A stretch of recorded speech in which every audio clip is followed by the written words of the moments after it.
Hello, true health seekers. Before we get started with today's episode, I wanted to let you know that this thought came to me. Why don't I do a contest? Why don't I take something that I just think is wonderful, something that I use, like maybe a delicious herbal tea blend or supplement or essential oil or book, put it together and create a gift basket and give it to one of you. And so here's this week's contest. All you need to do is go to iTunes and give a 5-star rating and review. That is, of course, if you believe I deserve it.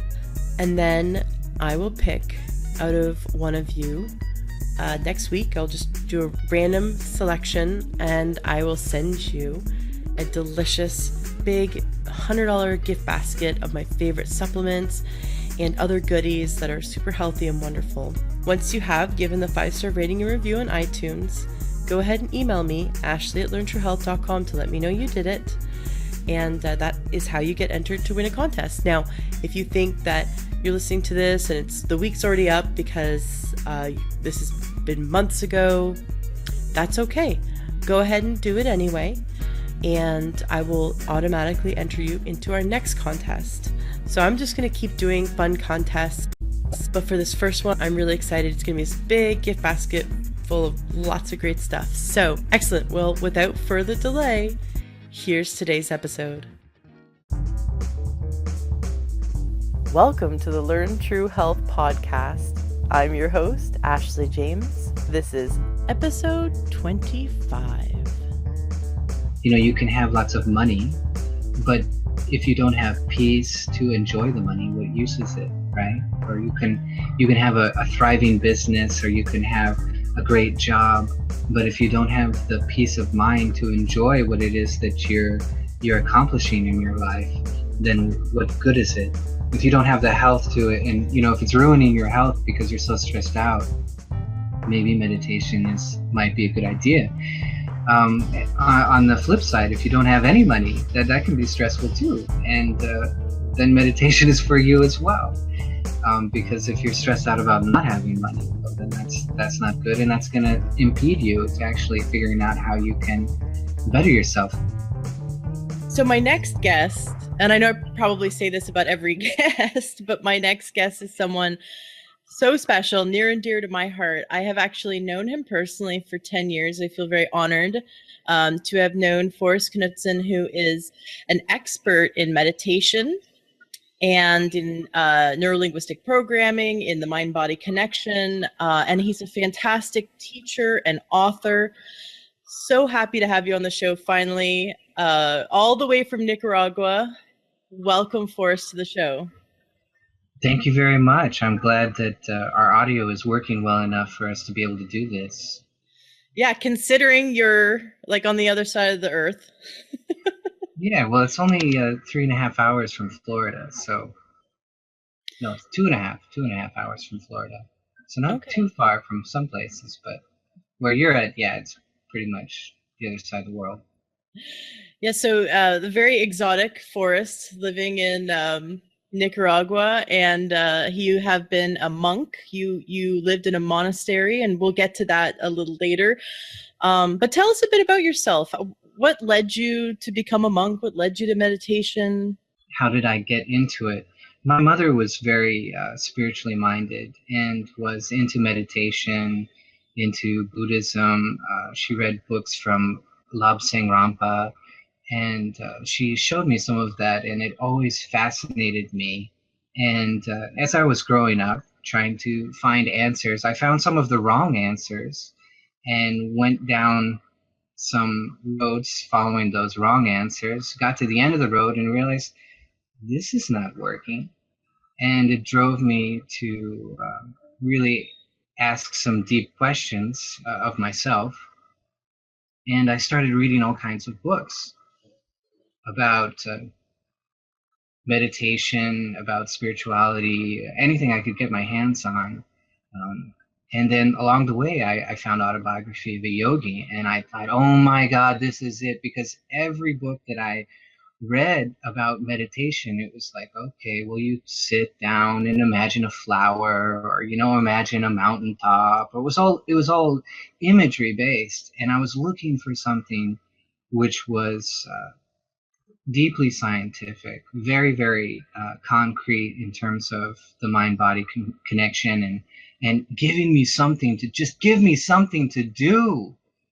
I just knew it was out there, and I can't explain to you how I how I came about that feeling, but I just had this deep, deep feeling that there was some kind of solid technique that I could actually use to go within. And then I found Autobiography of a Yogi, and I thought, oh my God, this is it. And I think about halfway through the book, I'm thinking, well, I could go to India and I could wander around the mountains. And then somewhere along the way, I figured out that Yogananda actually had lessons, and I could take his lessons and learn how to meditate. So I did that. How old were you? Oh, wow. I think I was 15 or 16 when I got the Autobiography of a Yogi. I took a plane to LA and went to the convocation that they had there. And I met a bunch of monks and nuns. And I was trying to figure out, is this what I want to do with my life? And had a couple meetings which were inspiring, and came back and figured out how to finish high school half a year early. And right after that, I left to LA, became a gardener for the organization that Paramahansa Yogananda left behind, which is Self-Realization Fellowship. I started working for them as a gardener, and worked for them for about 2 years. And they let me in, and I was a monk for 5.5 years. So altogether, it was like I was kind of a monk, kind of a not really, but as a gardener working for them, I was kind of a monk in training, and then I was another monk in training when they actually accepted me. So altogether, it was about 7.5 years. And you're originally from Idaho. Right. I just think that's so funny. Little, boy growing up in Idaho with The land of potatoes. and everyone's doing, football and hunting, and you're No, reading, they were all drinking and shooting stuff. No. tipping cows, and Yes. you're meditating. Yeah, I didn't fit. But it's a wonderful place. Those people in places like that really have a lot of self-reliance. So that's a beautiful thing. But definitely, meditation was a strange thing in that area. And I love your story because so many of us don't feel like we fit. It's sort of like Right. the ugly duckling, where it's like this duckling looks around and looks at all its Yes. brothers and sisters, and it's the ugly one, and Yes. then it grows up to be a swan, not a duck. So that's sort of Yeah. like you. It's like in Idaho, you completely were the odd one out, and then you found your path, and you excel at what you do. You're an amazing author. I love reading what you write. Um, People have to check out your book if you're interested at all in meditation. Check out Hacking the Universe. And I hear you're coming out with a new book, which it sounds even better. Tell us a Thank little you. bit about that book. Yeah, absolutely. I just wanted to say something. I think almost everyone feels like that strange, ugly duckling. I really have this feeling that that's everybody, and that the ones that do actually fit in are the ones that are just really trying really, really hard to fit in. But anyway, back to my books.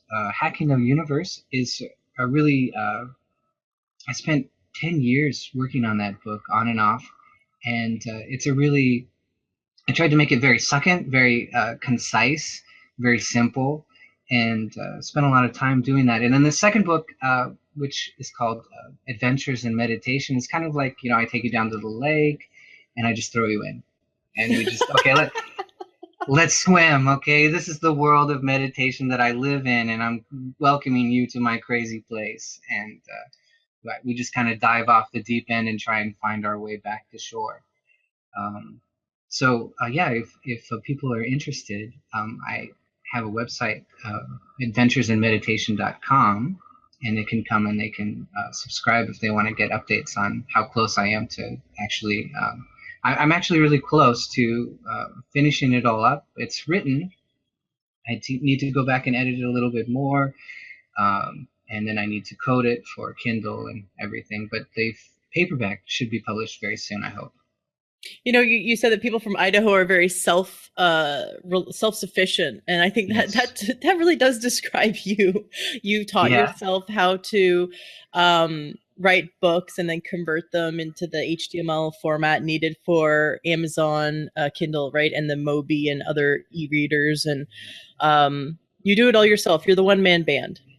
Yeah, I do the photos. I have a friend who's an amazing artist. He does some ink work for me, Cutter Hayes. So he did some of the work that's inside the book, but then I take his photo and then if there's anything out of place, I move it around on Photoshop. But so yeah, it's been quite a journey. The coding the book was really something, but not so hard. Not if if you put your mind to it. But yeah, I absolutely adore self-reliance and love to see it in people when they it's just I'm just gonna do it. This is Mm-hmm. me, and this is what I want to do, and I'm gonna find a way to do it. I think that's a beautiful spirit. I think that people who listen to podcasts have that mentality. I feel that Yes, most people who are autodidactic, self learners, are those who would seek out podcasts. So I really feel that our listeners are those who are seeking how to. Well, the name of my podcast is Learn True Health, so right, they're actively seeking to learn something, and so I feel that they're not just going to sit back and wait for a doctor to tell them what to do, or maybe they did right. that in the past like I did, and that doesn't work, right? we're No, not we're not in school anymore. Sort of a lot of times we're taught in school to sit back and wait till the teacher spoon feeds you information, um and then we have to get out there in the real world and realize that if we want something, we have to go get it. We have to go learn it. We have to go, yes, pave our own way, which is what you've done with your books. And I'm really excited to read your second book, Adventures in Meditation, because your first book was really eloquently written, very thoughtful. So it wasn't, it was very unique in my opinion. But anyway, got to check it out. So thank you're a teenager. you yes. uh you leave Idaho, you go and you become a gardener, and then get accepted as a monk, and you're living as a monk. What was that like for you? Share some stories about being a monk and what you learned. Wow. Okay, that's Condense your 5.5 years of experience into the next 3 minutes. yes. Well, there are two sides. There are two sides, just like there are two sides to life. There's the outward side of what happened, and then there's the inner side of how you respond to it. And I remember that was sometimes kind of confusing for myself and confusing for others. We had a When I was a gardener, I had a manager that was he was very aggressive in how he wanted to accomplish things, and so he pushed us constantly.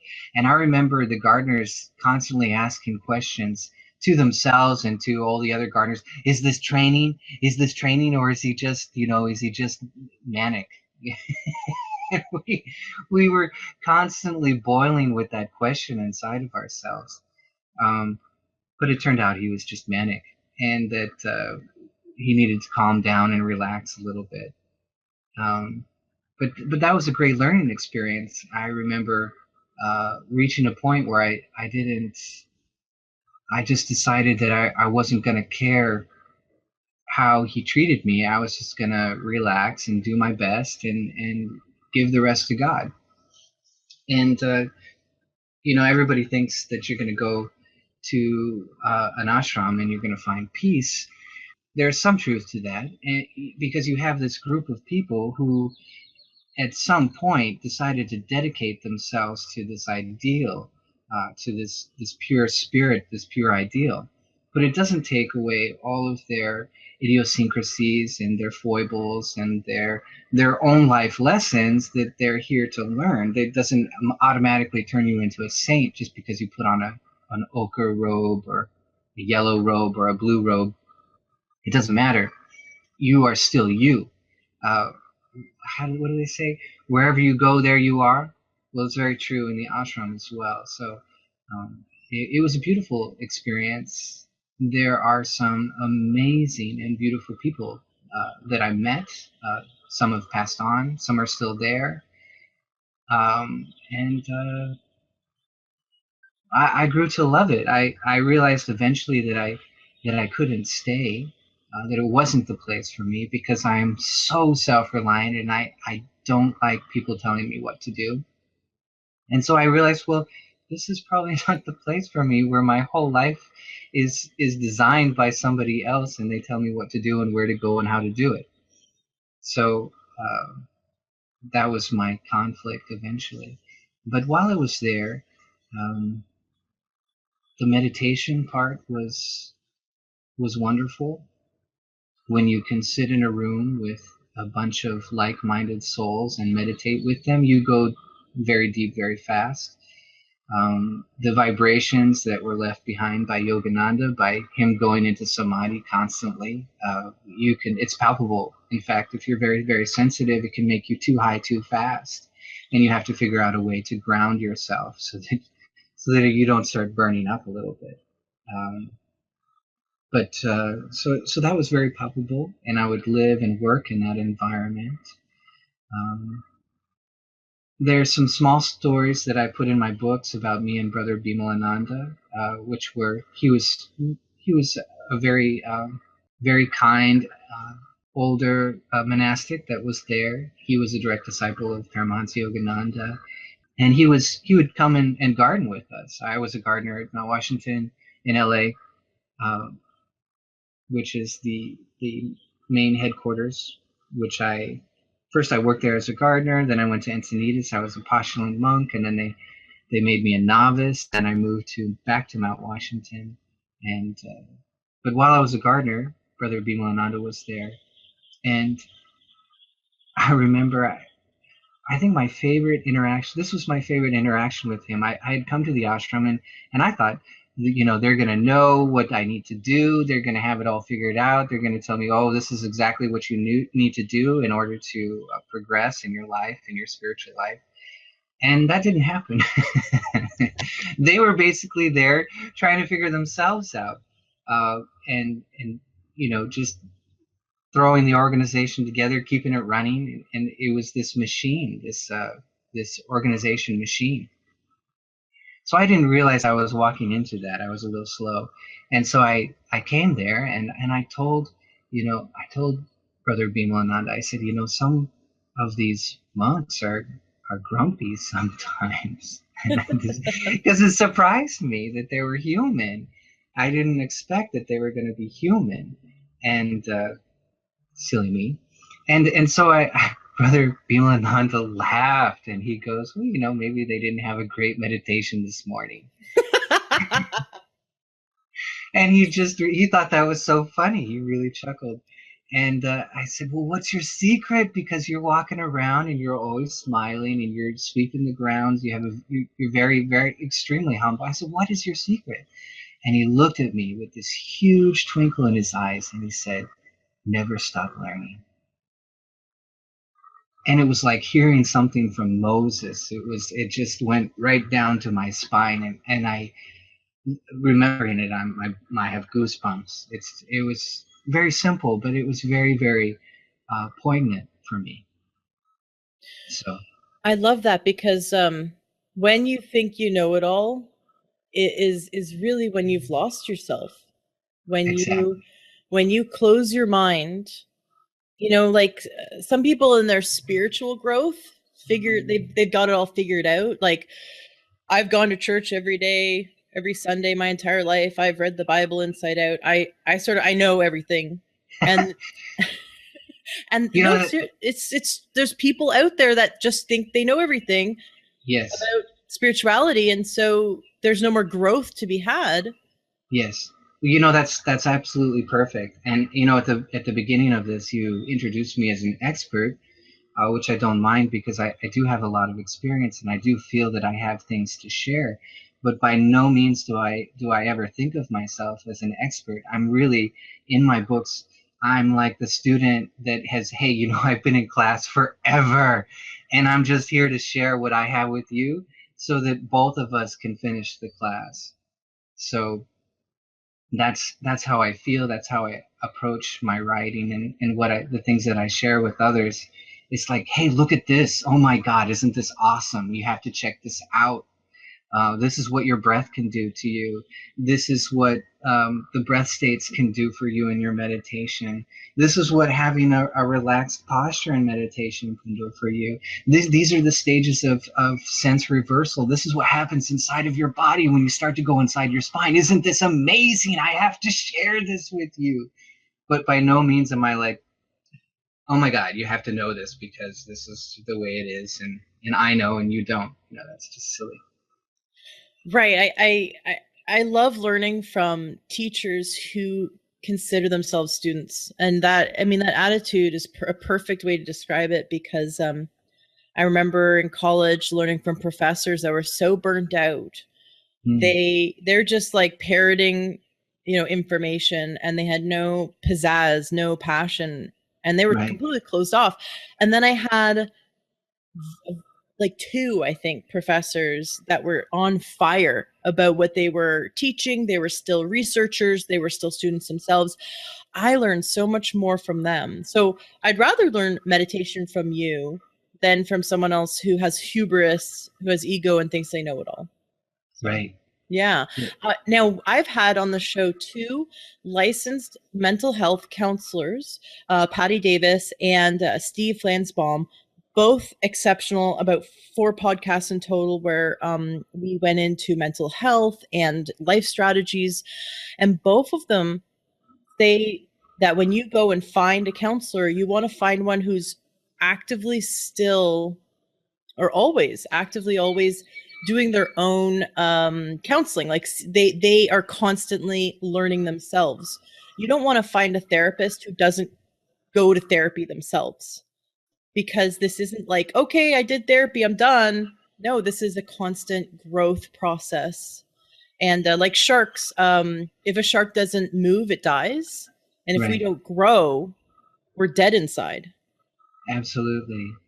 Absolutely. I love learning. Um, I love learning. There are two kinds of philosophy that I play with, and one is more of a I see it as more of a Confucian philosophy, which is to constantly better and add to yourself. And I definitely believe in that. I think there's validity there. But there's also the Taoist uh, precept of less is more and taking away. So if for me, it constantly both of them go on inside of myself, where I'm emptying out that which I don't need, that which is the false learning, and I'm always trying to take in what is closer to the heart of the truth. So what have you experienced in your many years of being a student of meditation? What have you experienced that has led you to really see the mind body connection, and uh, how we can help our bodies heal by using meditation as the vehicle? Right. Well, actually the second stanza in the Yoga Sutras, Patanjali tells us that yoga, which comes from the word yoke, which is to bring together. You're bringing your mind to one place. So those are two things that go to one. Um, so, or they also translate it as union, but yoke is much closer to the original meaning of yoga. So this union, the second stanza, he tells us that yoga is the neutralization of the mind modifications, or another way it's translated is the mind whirlpool. And when we get really stressed out, it's very, very easy to see this in ourselves. Our minds are going here, our minds are going there. We have jokes about it where somebody's, we're watching a dog on YouTube, and the dog's like, yeah, this, and then squirrel, or so it's like, so you're talking with somebody, and oh my God, ice cream! Look, there's an ice cream truck go I by. call that shiny object syndrome. Yes, but we all have it, and when we get stressed out, our minds are just wrapped up. We might be wrapped up in one thing or two things or three things, and then more things pile on top of us, and we're just a mess, right? Or that's how I feel. I feel like a mess, and if I get very stressed out, my mind seems like a mess of sometimes layered and sometimes conflicting thoughts. And you and I know that from hypnosis, we have, what was his name? The the great hypnotherapist. What's his Dr. name? Milton Erickson? Yes, Milton Erickson said that everything is a picture. That means every single thought that you think is a picture. Now, some will argue with it. Some of it's this and some of it's that. And he said, no, it's all pictures. Mm-hmm. So there can be audio associated with a memory. Um, there can be smells associated with a memory. We can have our own internal dialogue that is connected with a memory or a thought. But the basis of the thought is visual in nature, which a neurolinguist uh, can find. If he stays with you long enough on one thought, he can help you find the picture, and that will give deep insight to the therapy that he does with you. So why is this important to yoga? Well, chitta vritti is how Patanjali describes our thoughts. Chitta is thought or mind. It's translated as mind, but really it's each individual thought is a chitta. And then he could have used any other name, but he chose this specific name, which is chitta.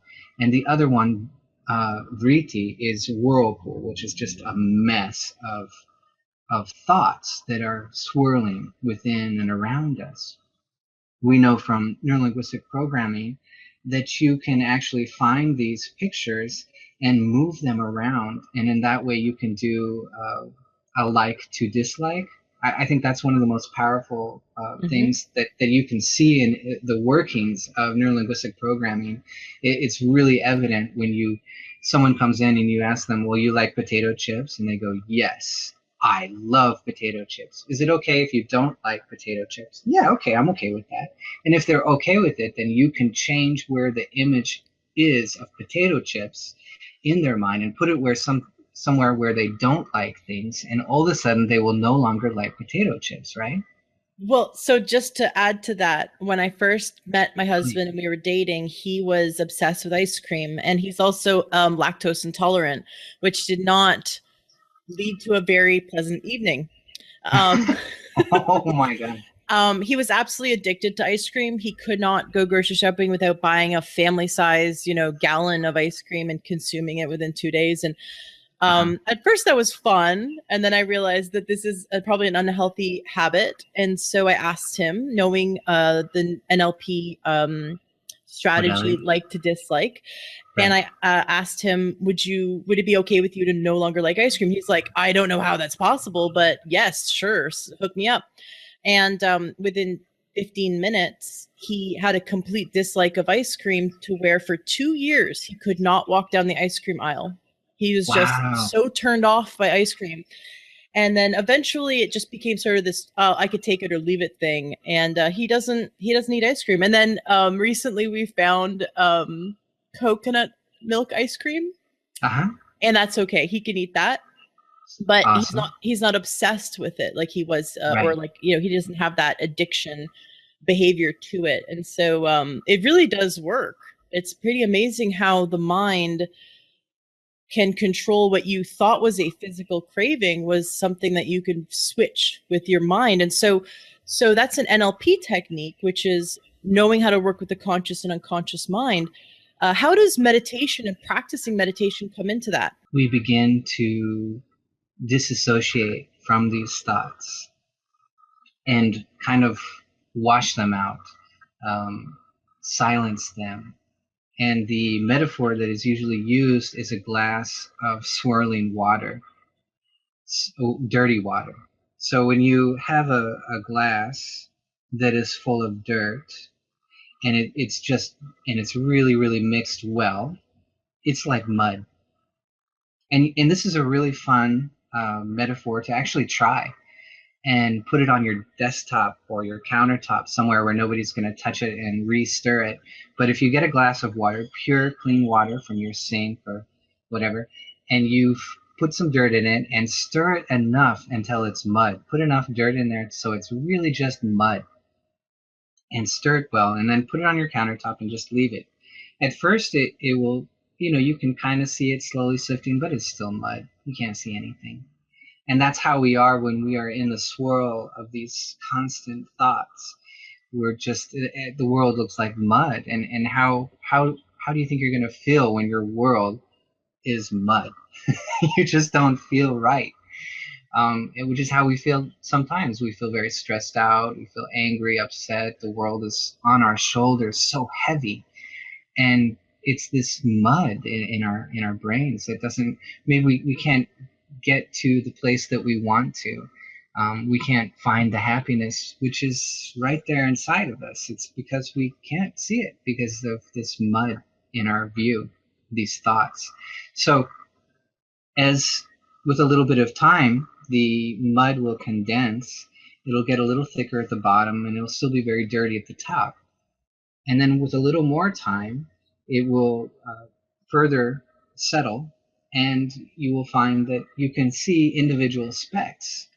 Now, this is really interesting when it comes to meditation, because once you sit with a technique like following your own breathing, which is just paying attention to as you breathe in and as you breathe out. It's a very, very simple exercise. In fact, it's so simple that it makes it difficult to follow because it's so simple. If it was a little more complex, it might be easier, but because it's so simple, it's very difficult to follow effectively.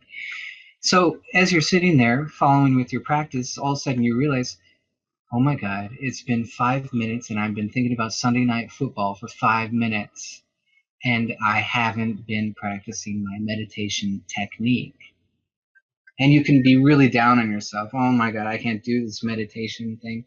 But actually, it's the opposite, because what you're witnessing is the settling of the mud so much that you were actually able to see an individual speck. You were able to see an individual thought and stay with it for 5 minutes. So it's actually a progression. You've actually gone deeper into meditation, even though it's still necessary to come back to your technique. And that is the practice of meditation technique, which is to constantly come back to what it is that you're endeavoring to practice in meditation. So, but that's actual progress. So finally, you see the individual specks, and then after that, it starts to become clear, and then more clear, and then more clear. And that's the settling of thoughts. And once you reach a certain level of that settling, you start to feel clarity. And this is one of my most loved things that I feel in meditation, is this feeling of clarity. And there's actually a verse in Patanjali's Yoga Sutras where he says that your mind becomes like a crystal. He actually says your mind becomes a crystal. So I believe what he is actually describing is the inner perception of deep brain structures and the astral equivalent behind the brain structure, which is exactly like a crystal. And in that crystal, you can look at thoughts, look at different things that you want to concentrate on, and they become extremely clear to you because you have deep concentration, because you can mirror them clearly without this mud in the way. I love it. I love it.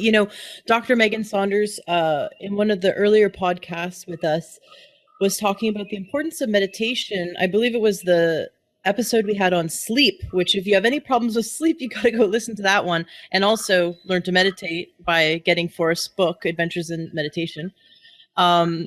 So Dr. Megan Saunders said that a beginner meditator will go, oh man, I lost my breath the last 10 minutes of meditation. I lost my breath 10 times. Oh man. And they'll really beat themselves up.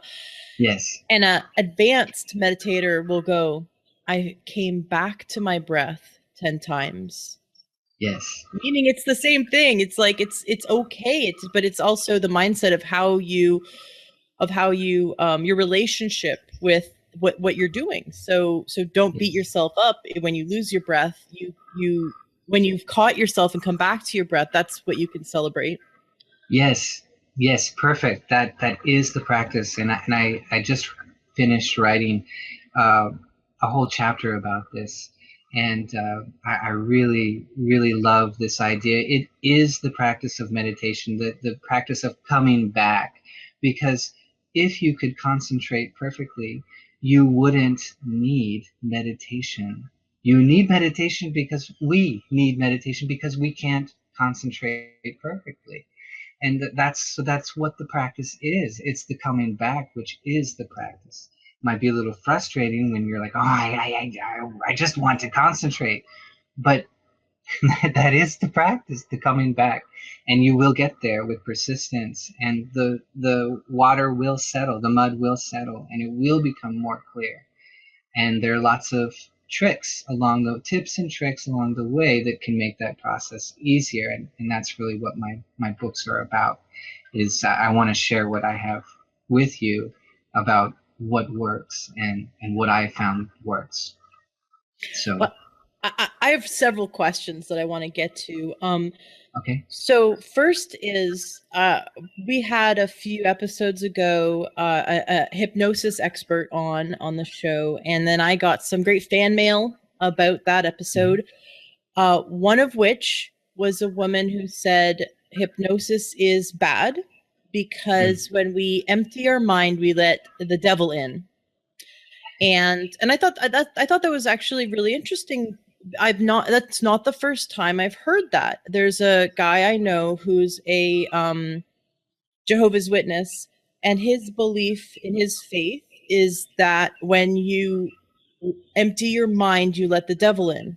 And that's when Mhm. demons can come into your mind. So you should never meditate um, or do hypnosis, because then you could be susceptible to the devil's work, right? Uh-huh. and Right. and so I know there are people out there who feel that way. And before I experienced hypnosis, I was afraid of hypnosis. I was afraid that there Right. would be some dark place in my unconscious mind that I discover, or something evil or bad, or I was just really afraid of the unknown. And so I Right. imagine there are some people who, although might be curious about meditation, might also be fearful of what they might find. Right. Now I'm gonna let you answer the question, but just to set you up, I was also surprised that you studied the teachings of Jesus Christ, and you studied many religious teachings as a monk. So it's not like you have one teaching you follow. You were studying many spiritual teachings. Um, Yes. so now prayer in and of itself, isn't prayer meditation? I mean, I'm a bit confused as to, there are people who believe that the devil could come in when you empty your mind, but when we pray, don't we meditate? So, Yes. or maybe Yes. you could speak more to this. Yes. Actually, a prayer to me, well, first of all, I love every single saint because they've all found a way to connect deeply with that which is our true nature. We're all these pieces of the great flame, right? So we're endeavoring to get past the mud and get down to the clarity, which can perfectly reflect that which we truly are. We are not the mind, and that's the whole point of meditation, is to let it clear in order for ourselves to reflect that which we truly are, which is not Forrest and not Ashley and not this mind and certainly not this computer link.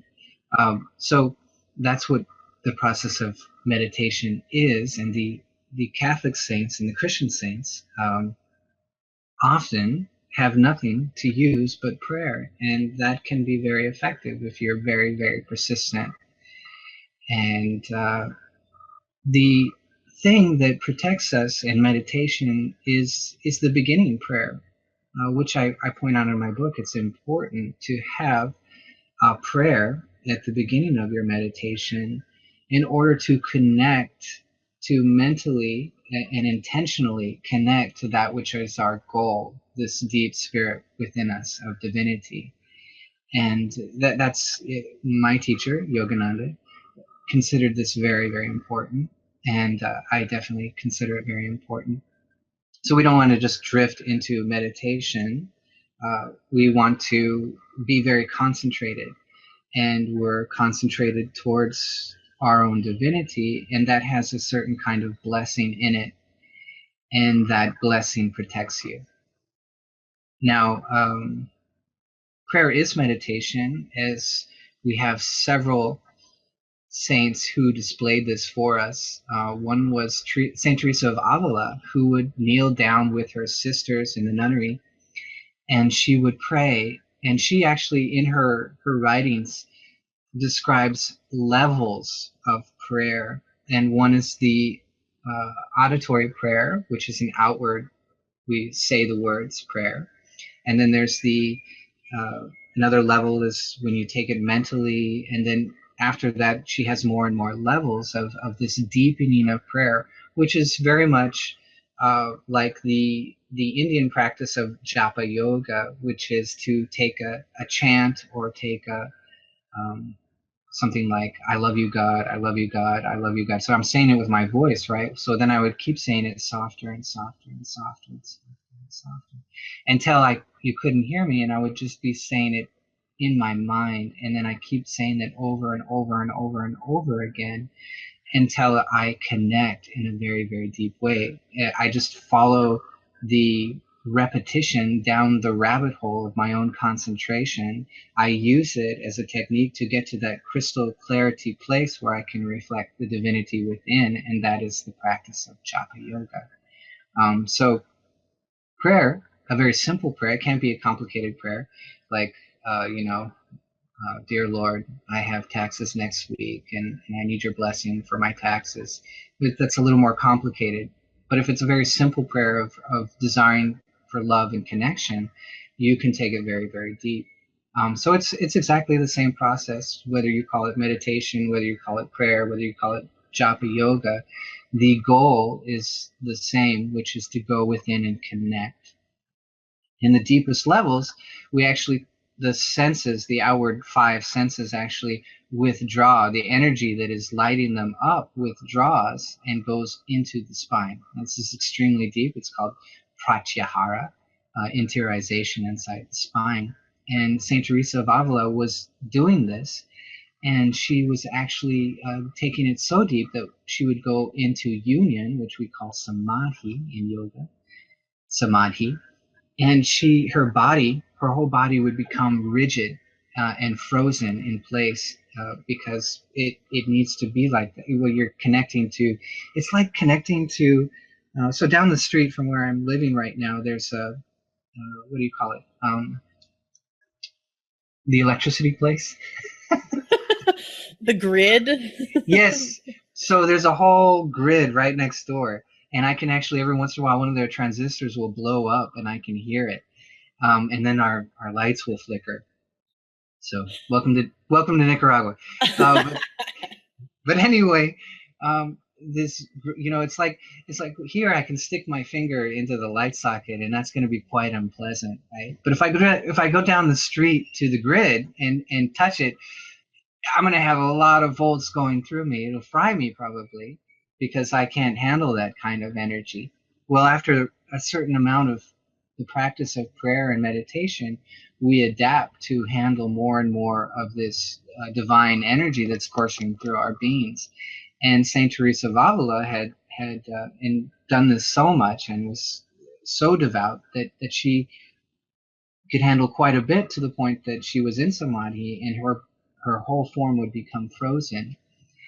And they would leave her there for a while the others got up and left, and she would still be there frozen until they figured, okay, well, we can't just leave her here in the chapel all night. So they would pick her up. 2 or 3 nuns would pick her up, and she would still be in the same kneeling form, and they would carry her back to her bed and lay her down in her bed And then, after a while, she would come out of samadhi and she would talk and walk around again. But yeah, prayer and meditation are exactly the same thing. It's just um, there are not as many explanations and ease of access when it comes to prayer and understanding how you get from saying a tiny prayer here to being like Saint Teresa of Avila and becoming locked in divine communion. In terms of hypnosis, um, I have to admit that, you and I took a week long course in hypnosis, which was a lot of fun. And that was how, I think that's where we first met, was in that class or another class. But anyway, I have to admit that to me, hypnosis is not very deep. And for my very brief stint of teaching hypnosis, I taught a class to a room of people in that was San Francisco, Yeah. and I had a really big problem, which I encountered very early, was that I was so used to meditation and going deep that I was trying to apply the same to hypnosis that I was teaching. And so I would try and do a stage presentation where you show that somebody can be in a trance, which they develop themselves. They just follow you. You're not doing it to them. By law, hypnosis is all self-hypnosis because we totally understand that nobody can make you do these things. You actually do them to yourself. You just follow the presenter who leads you somewhere. And if you can follow directions, you can go into a slight trance. And then your body and your mind are capable of doing very interesting things. And one of those things is when you become solid, or when you can't feel things on your skin, so the nerves turn off temporarily, in suggestion of hypnosis. So I was doing some of these things, and the problem that I had was that I would take people so deep that they wouldn't respond. And then I would have to, so I was constantly helping people, leading them to go down, and then having to drag them back out. And I thought, well, this is not working. I have to, there's something I have to learn about hypnosis. Hypnosis is actually very, very light. It's very, very close to the conscious mind. It's not very deep whatsoever. And if you take somebody too deep, they can't respond to you if you're in therapy with them. Mm-hmm. So I had this problem constantly while I was doing a presentation, while I was teaching about hypnosis, and also while I was trying to use it for therapy. I thought, well, I'm just trying to take everybody way too deep, too fast. So anyway, and my entire experience with hypnosis myself was that, we would be in class and we'd be going through things and we'd all try on each other, and I could follow directions, but really I was extremely free to take myself out of it at any moment. And I think that's a universal experience. It's really not that deep. It's just a light trance, and it's an experimentation in trance, which is very valuable because it teaches you things about the mind-body connection. Mm-hmm. It teaches you things about your own body and the workings of your own mind, your subconscious mind, that you may not have been aware of previously.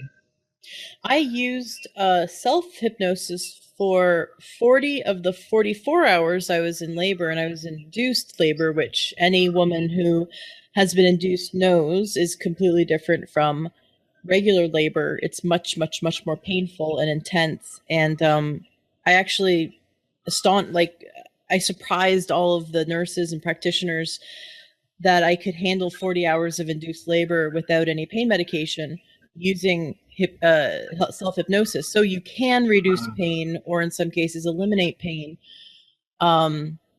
using hypnosis, using your mind-body connection, the unconscious-conscious connection. But getting back to meditation, how has meditation helped you with your health? Have you experienced that the muscle that you've developed in being able to be better and better at meditation, have you experienced being able to do self-healing? Definitely when it comes to relaxation. Before I lose this thought, I wanted to say that this worry that I want to go back to the worry that the question you asked. Um, Hmm. Definitely can. I've heard stories of this happening to people who get too drunk, where an astral being will actually come and try and take over because you can't uh, you can't drink when you're dead. If you're in the astral realm and you have an addiction to alcohol, you cannot drink until you get a new body. So what can happen? Somebody can get very, very, very drunk, inebriated, and can lose themselves in that. And they, at that point, you can become susceptible to negative influences like that, negative energies. That's the one story, one place that I know of. But in meditation, if you say a prayer at the beginning and a prayer at the end, absolutely not. In prayer, absolutely not. In hypnosis, it's too light. I can't see that whatsoever. Um, Yeah, the woman who wrote the emails told me if you empty your mind at all, for if your mind is blank, demons are going to come in. well, And I thought that was interesting because you're right. When we in hypnosis, it is too light. You're very close to your conscious mind. At any moment, you can take yourself out. So you're still in control. yes. You know what's funny is the guy that I know that told me don't meditate or do hypnosis because the devil can come in. He's actually like a raging alcoholic. So I thought Wow. that was really funny. Anyway, just Right. a quick side note. Yeah, yeah, So here you've been meditating since you were 16. right. So you've been basically been meditating for like half your life, give or Right. take. Sure. Um, More than and half by now. for those who are seeking health, Hmm. there's definitely a connection with the mind. There's definitely a connection with your spiritual health and your emotional health, mental health, and physical health. Yes. So for someone who's never meditated, or maybe they just haven't gotten into a regular practice, Right. and they want to get healthier, so maybe they have emotional, issues they want to resolve, or maybe they have physical issues they want to resolve. 70% of adult Americans are on at least one prescription medication, which is really Wow. sad. So statistically, there are going to be some listeners who are on medication who that may not need to be on medication if they were to get their health back. Right. What can a daily meditative practice do for them? And what does that look like? Like, so for a complete beginner, do they start like 5 minutes a Right. day, 15 minutes a day? What does that look Yeah. like? And how can they use meditation as part of their practice to getting their health back? Right. Well, I think one thing I'd like to say is that you can have lots of money, but if you don't have peace to enjoy the money, what use is it, right? Or you can have a thriving business, or you can have a great job, but if you don't have the peace of mind to enjoy what it is that you're accomplishing in your life, then what good is it? If you don't have the health to it, and if it's ruining your health because you're so stressed out, maybe meditation is might be a good idea. On the flip side, if you don't have any money, that can be stressful too, and then meditation is for you as well. Because if you're stressed out about not having money, well, then that's not good, and that's going to impede you to actually figuring out how you can better yourself a little bit. I think meditation has helped me quite a bit to be a lot more simple and more childlike. That doesn't mean stupid. It doesn't mean not smart. It just means more simple, more straightforward, more to the point with myself, with others in my life. This is what I want, and therefore that is what I'm going for in my life, and that's it. And I try and keep things very straight within myself, um, very simple and straightforward, so that so I don't have a lot of conflicting thoughts. You and I both know about parts integration, and have I've used that on individuals. And for me, I love parts integration, where that's when part of you might want to be going this way, but then you say to yourself, well, I want to do this, but part of me wants to do this. Well, that's a conflict within yourself, that within your mind, and that conflict uh, builds friction and stress. So in parts integration, we bring those parts together to resolve so that we can be one, right? Simply. In relationships, when we have inner conflict, it causes resentment. I want to Yes. do this, but I don't think my husband will like it. Or I want to get a new job, but I can't afford to quit this one. Or I want to pursue this, passion of mine, but I can't because I'm worried about what my family will think or my husband will think. So people don't realize that how much inner conflict they have, and it's exhausting. Yes. It is. Neurologically, it drains us. It's Yes. very stressful. And since I just finished recording an episode on chronic adrenal fatigue, which we released a few days ago, Dr. Megan Saunders came on and spoke about that. Meditation was one of the things she recommends, and doing breathing exercises, meditation for decreasing stress. Yes. And it is that stress that she described when our adrenals are exhausted, constantly pumping out cortisol, which is the stress hormone. We're actually Yes. robbing DHEA, Yes. the building block, the healthy cholesterol, the building blocks for sex hormones. So when we Wow. are constantly stressed out, either internally, like with internal conflict, internal conflicting thoughts or negative emotions, or holding on to the past, and those, it's sort of like, I don't know if you ever had a phone where you had 50 apps running and the phone was really running slow, or when you have 500 programs on your computer, or maybe on your browser, you have Firefox up and you have like 50 tabs open. It does Yes. not work right. This is what happens to the body when the mind Yes. is running 50 apps. It's running, you're thinking about the conflict between you and your spouse, you and work, the conflict between the health, you wish your body would look a certain way, but it doesn't, Right. body dysmorphia. Um, you're not satisfied with your car. You wish you had a better car. You wish so every time you get in your car and you just constantly, like, the little nagging program is running.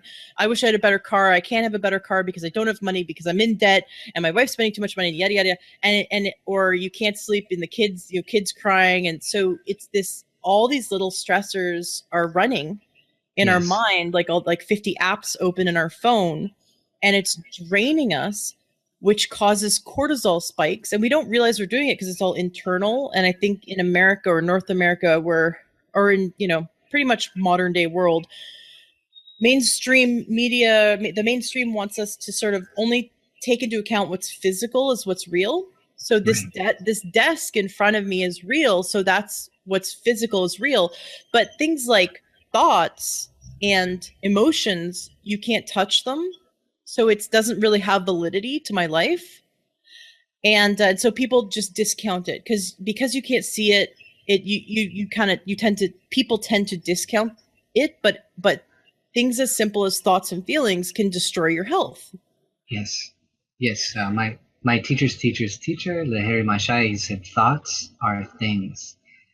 They are real things, and that's what I love your analogy of the open tabs and the so many programs running on your phone. It just weighs us down, all these thoughts, all these stressors.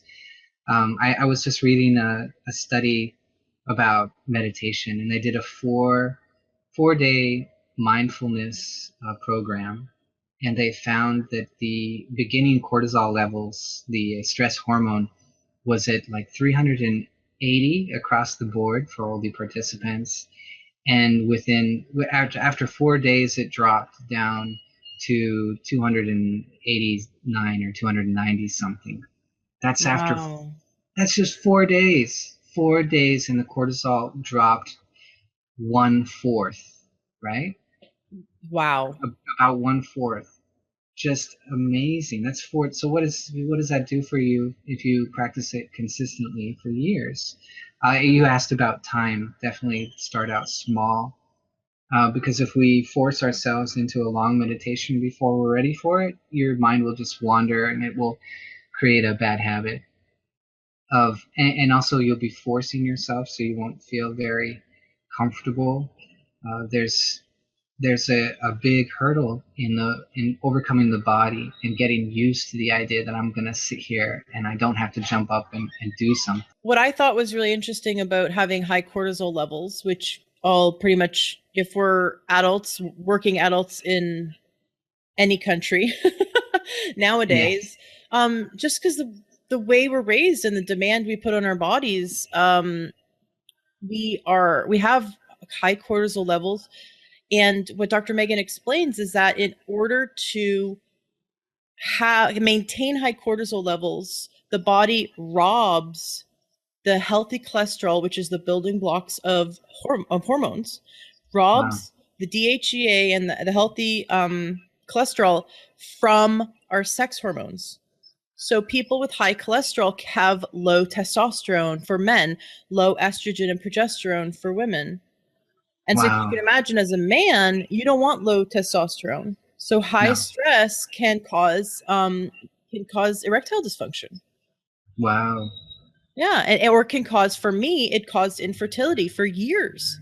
My husband and Right. I tried to get pregnant for years because I had a chronic fatigue, and something that I didn't take seriously until I really started studying it and started getting my health back and studying holistic medicine. Right. And when I was able to decrease my stress and increase my nutrition, I was able to get my fertility back. So it's, because, and of course I say it's because of Dr. Wallach, because it's his supplements, longevity supplements, that I got on. But it's also studying the many doctors who have explored this arena, and of course learning things like meditation from you, and learning more about the mind body connection. So that's how mindfulness has impacted my life. Right. But yeah, so you're someone who's been through a lot in life, and I've seen you handle it with grace and ease. And so, as a observer, I have seen the effects of meditation, and how someone who has experienced meditation for many years, how it impacts their life. You just are able to handle stressful situations in a very graceful way and come very quickly to the best decisions. um so I've really enjoyed watching you in your life, Thank and you. I hope that we could all do that. I hope we could all achieve that level of calmness where, among the storm, we can find the eye of the storm, and center ourselves, and gather ourselves up, because Absolutely. we're all gonna eventually be in a stressful situation, and I just hate looking back on bad situations, and regretting a choice I made in the moment, because the choice was a fear-based choice rather Right. than a choice from love. So if I had, in my past, when I was a teenager, if I had had meditation, I know I could have made a lot better choices. And I can't live in regret in the past. I can only live in the now. But knowing how powerful it is, that it can impact your life path, I want everyone to know meditation. So, we thank you so much for your time. I definitely want to have you back on the show, because I want you to actually begin to teach people some things that they can do. But I think it was really important to discuss this, and pique people's curiosity, pique our listeners' curiosity. If you want to learn more, please visit adventuresinmeditation.com. We're also going to have links to everything about Forrest and his books in the show notes of the podcast. Forrest, I'd like you just to take a moment to wrap it up, and share with our listeners any parting words, or maybe something that they can do or think about. Absolutely. Absolutely. Let's do a practice. So this is called double breathing, and it's very simple, and it's a lot of yoga is designed to get us back to getting to know ourselves much better. And one of the things that we get to know better, our own lung system. And in doing so, we want to be able to use our entire lung structure from deep inside the abdomen, where the diaphragm flexes, causing the stomach to poof out, into the solar plexus, into the upper lungs, expanding all through the lung structure. So one of the ways that we can get to know that lung structure and to really use the entire thing is by taking a double breath.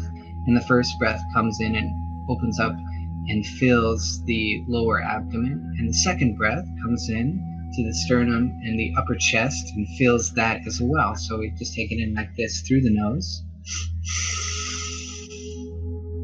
and then out through the mouth.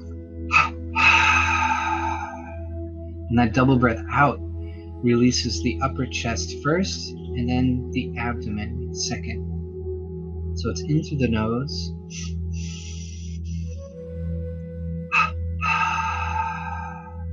We only hold it for as long as it's comfortable. We're not trying to hold any breath with this exercise. We do hope that the in-breath and out-breath are approximately the same length, but we don't want to complicate it too much, so we're not going to stress that too much. Whatever is easy to take in and easy to expel, that's how much we want to do. The whole thing should be easy and effortless. So it's in through the nose.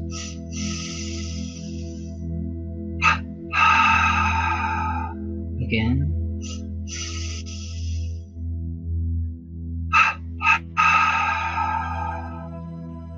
Now this is very simple, but this is a pranayama technique. It's a lightened Bhastrika breath. It's a very simple Bhastrika breath. And we can do this any time that we feel stressed out. We can even do it while we're driving. We can do it while we walk down the driveway, while we walk up and down a driveway, while we walk outside, while we walk in our backyards, wherever we feel like walking outdoors where there's lots of oxygen. At the end of the day, if you're a little stressed out, you come back from work, this can be a great practice. Try it 20 times in a row, just like that.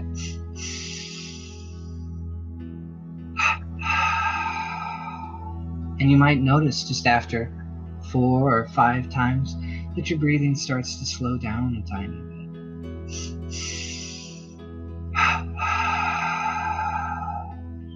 Your breath slows down, and when your breath slows down, your mind slows down. Your concentration deepens. Your heart rate comes down a tiny bit.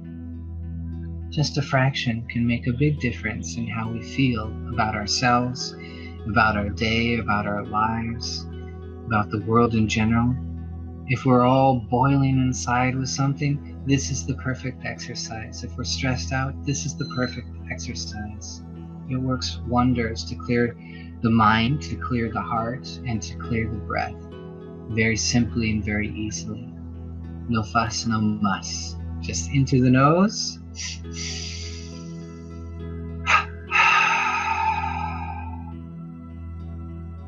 And just relax. There's a practice. Thank you so much. My Forrest pleasure. Knutson, author, student, teacher, meditator. Yes. Perfect. It has been a pleasure having you on the show, and I look forward to having you on the show again, and I look forward to reading your soon-to-be-released book. For those who are interested in diving in and learning more about meditation from Forrest, go check out adventuresinmeditation.com or check out the show notes in today's podcast and for all the links to Forrest's info and his books. And I look forward to having you back on the show. Thank you so much. Thank you for having me.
Are you looking to optimize your health?